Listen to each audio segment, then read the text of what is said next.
Dorothy. How are you today? All right, so I know it's late or early, but I wanted to continue with sexual satisfaction. And sexual satisfaction is so diverse, it's so complicated, it's so deep that we're going to start in a basic format, right? With a questionnaire. You know, I love questionnaires. So this one is an Arizona sexual experience scale. And it's going to talk to us about function, sexual function. It's going to tell us whether you guys, whether we all know whether we can function in the bedroom. Because what's the point of getting into the bedroom with not functioning organs, right? So we've got to know that our organs are functioning. Yes, sexual dysfunction versus sexual function. So this is by McGowie et al. 2000 in the Journal of Sex Marital Therapy, and the abbreviated name is ASEX, Arizona Sexual Experience Scale, ASEX, okay? Now, it's a Likert scale, which means you're going to choose 1 to 6. There are 6 answers you can choose from, okay? And the first one is extremely strong. The second one is very strong. The third one is somewhat strong. The fourth one is somewhat weak. The fifth one is very weak. And the sixth one is absent or never. Okay? And what we're trying to do is find out from these 1, 2, 3, 4, 5, well, actually, they're 1, 2, 3A, 3B, 4, 5 questions to find out where you fall. And that's because sometimes we're not honest, right? And I'm not saying you in particular, I'm saying people in general. They don't even realize that they're not honest. And they're really not saying that they're not functioning well in the bedroom. I have so many patients that tell me how their partner doesn't own up, doesn't say, hey, babe, I'm really having a problem.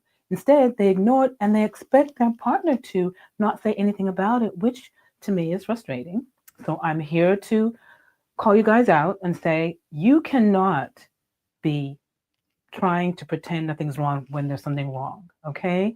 Yeah, I know it's not easy for you to discuss that with your partner, but you have to learn how to open up to your partner, communicate, and make sure that your partner is actually being taken care of properly, sexually in the bedroom. And if you're not honest, there's no way that she's going to be happy because she's just going to be crying, you know, inside or somewhere else with her friends, and you will have no idea. You'll be oblivious, but at the same time, you know, but you don't want to address the issue. So please try and be honest, and let's see whether you have a sexual function issue.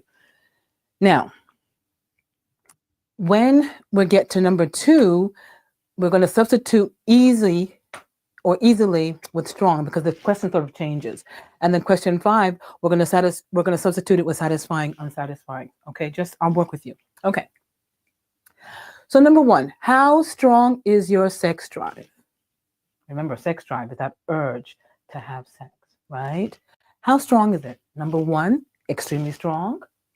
Number 2, very strong. Number 3, somewhat strong. Number 4, somewhat weak. Number 5, very weak.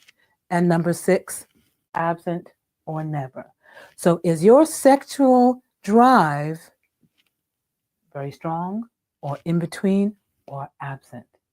So I want you to choose one of those numbers. We're going to get a total at the end, okay? Number 2, how easily are you sexually aroused? So when you are with your partner, remember the phases of the sexual arousal cycle or the sexual response cycle?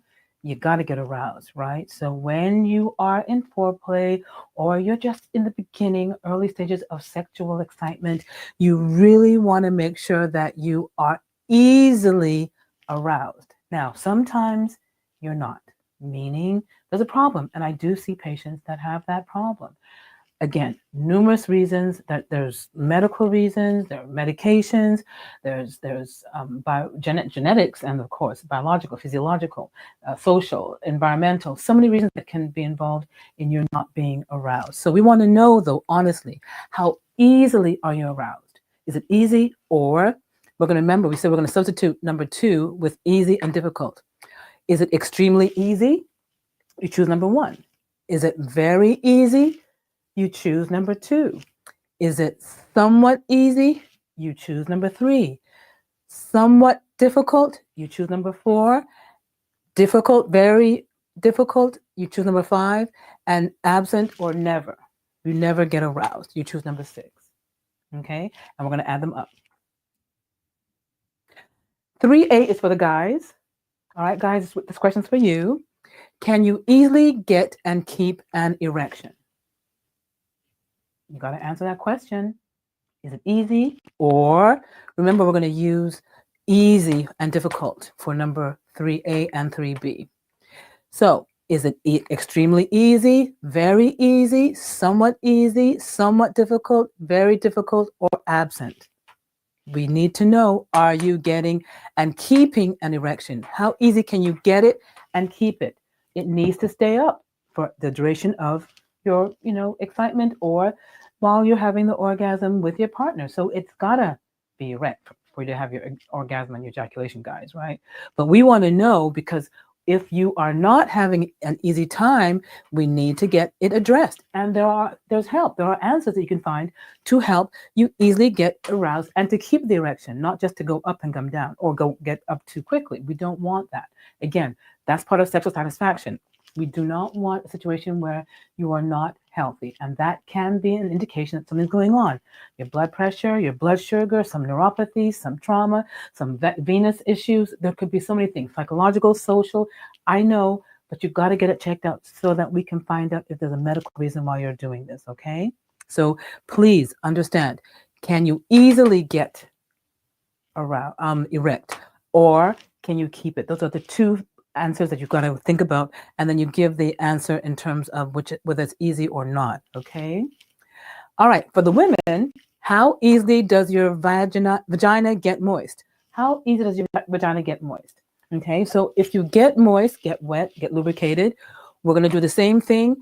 Extremely easy, very easy, somewhat difficult, very difficult, absent, or never. Then you choose that number. Now, women, we have to get moist. We have to get lubricated. If we don't get lubricated, it tells me that we're not aroused. All right? So we've got to know if we're not aroused, or if there's a medical reason. Yes, medications can do it, I know. But if we're not aroused, we need to have that discussion. Remember, the compatibility, sexually being compatible, we want to have that discussion. We want to write it down and make sure that we have an open discussion with our partner, and we can find out maybe there's something going on with the relationship or with what he's doing in the bedroom that needs to be addressed. Don't forget, we still have to have that agreement, an agreeable and a pleasant, nice discussion regarding whether you are actually having moisture or lubrication, right? Okay, so very important that you get that wetness going. And if you're not, it's telling me that there is something that needs to be addressed, okay? Number 4, how easily can you reach an orgasm? This is for both the guys and the gals. And you can see that we're going to do the same thing because we're going to do easy, extremely easy, very easy, somewhat difficult, very difficult, absent, or never. How easily can you reach an orgasm? Same thing. How easy is it? Now, I've heard so many different types of orgasms, and there are quite a few. And the ease does depend on, again, so many situations, so many different factors. So if you're going to answer this question, how easily do you reach an orgasm? I know some people say, is it masturbation? Is it penetrative sex? Is it so many other erogenous zones that are being stimulated that makes you have that orgasm easily by yourself or with your partner?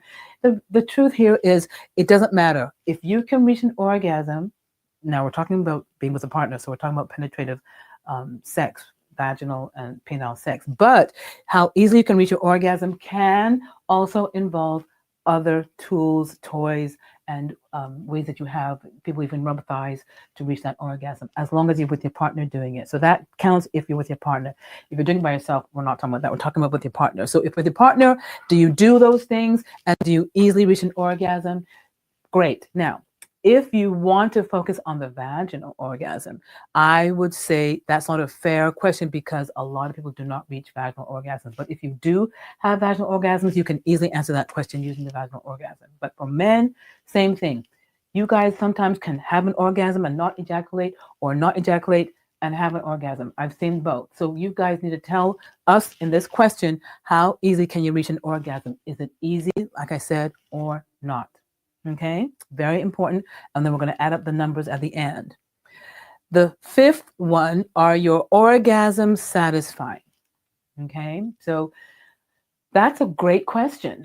When you have an orgasm, is it deeply satisfying, or is it like a brief 2 seconds and it's like what happened? Where did it go? So you really want to have an orgasm, and you know the orgasm, right? It's that rhythmic contraction of muscles voluntarily and involuntarily, but mostly involuntary. And it's you lose control, and it's from top to bottom. Some people just get a certain area. Some people have, milder or stronger, weaker. So you have to know, are your orgasms satisfying? Okay, now if you're having satisfying orgasms, that's great. And the number 5 here, we're going to substitute that with satisfying or unsatisfying. So extremely satisfying, very satisfying, somewhat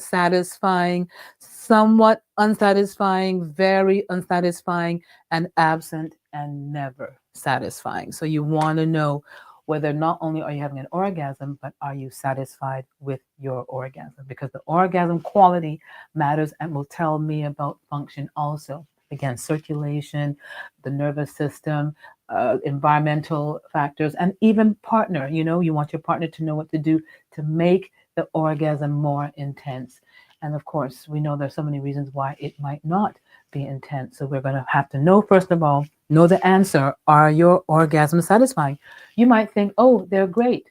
Now, there are some studies and some questionnaires that will give us a degree of satisfying, meaning it'll go into depth into how strong those muscles are and how much your heart rate goes up, and also whether you're breathing fast and whether you're sweating and stuff. So it's really an intense question when they ask, is it satisfying? Because some people will say, oh, it's okay, and other people will say, no, that's not okay, because they want a more intense orgasm. So the most important thing is, first of all, understanding whether you're satisfied.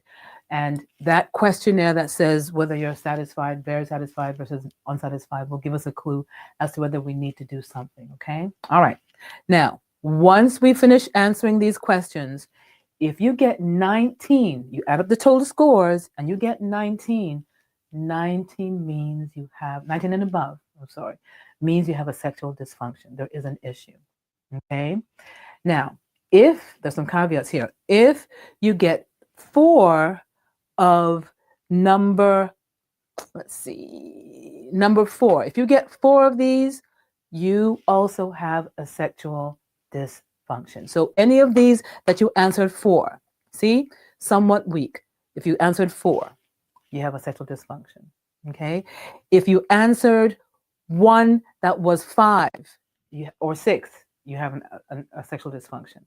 Okay, so any of these that you answered with somewhat weak, you've got a, even if it's like just 3 or 4, you've got a sexual dysfunction. All right, and if you have it, you need it to be addressed, because it means that these things are multiple issues and we want to address those issues. I would always start with measuring your hormone levels. That's where I would start. Your partner, of course, that's a given. You have to have that discussion with your partner and talk about sexual preferences and what you prefer in the bedroom. But I would start with your hormone levels, go into you and your partner and find out what else could be going on that's not allowing you to have a good function. But generally, I'll start with you first. Get that physical, get that blood pressure checked, get that sugar checked, and make sure the circulation's going, because sometimes you're not having a great physical result in terms of a physical examination, and then we can find out and take care of it so that you can function better. But you see, if you're not interested in getting that physical, which a lot of people are scared of getting, so please do not get scared of a physical, because it's really simple. And if you get that physical and you have a clean bill of health, great.